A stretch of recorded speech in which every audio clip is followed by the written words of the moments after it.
Hello guys! Kamusta? Ako si Red Quaresma. Welcome back sa aking channel. At kung bago pa lang kayo sa aking channel, huwag niyong kalimutan na mag-subscribe at si-find rin tayo bell button doon sa baba para updated kayo kung meron ako mga bagong video na i-upload dito sa aking channel. At para sa video ito, another reaction video na naman ang gagawin ko. So magre-react ako guys dito sa short cover song ni Marlo Mortel and ni KD. And sobrang excited ako guys na mapanood. Alam niyo na ako guys na sobrang huge fan ako ni KD, ng KD Lex. And panoorin natin tong kanyang short cover together with Marlo Mortel. Kaya i-play na natin to. Without further ado, let's begin. In 1, 2, 3, go. Tara, play na natin. Okay, bilang tayo guys ulit ng 3, 2, 1, go. So, here we go. Si KD, oh.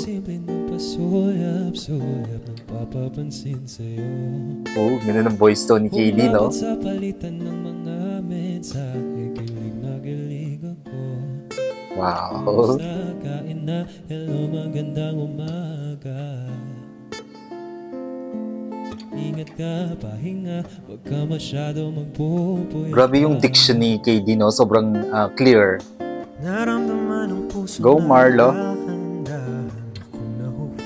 Sa'yo. Oh, ang lamig ng boses ni Marlo Mortel, no? Pag-uusap, mayroon ng namumuo. Wow. Hindi ko na alam kung ano ang patutunguhan. Galing. Ang hiling ko lang naman na itong naramdaman. Oh. Wow. Galing. Sana naman. Oh, galing ng harmonizing nila, ha?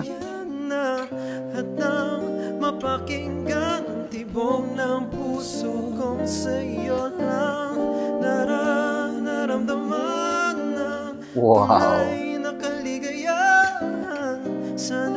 Sana naman mapagbigyan ang tibok ng puso. Wow. Nakakabitin. Sana mahaba yung cover song nila, no? Anyways, ang ganda ng boses ni Marlo at ni KD. Yung diction sobrang clear, ang lamig ng boses, no? Ang sarap pakinggan. It's giving orgasm sound, di ba? Sobrang nakaka-relax and nakaka-calming yung voice quality ng dalawang ito. Alright, kung gusto nyo ito guys, yun yung malaking likes. Mag-comment kayo kung meron akong mga request na video na pwede kong gawin dito sa aking channel. Bye po!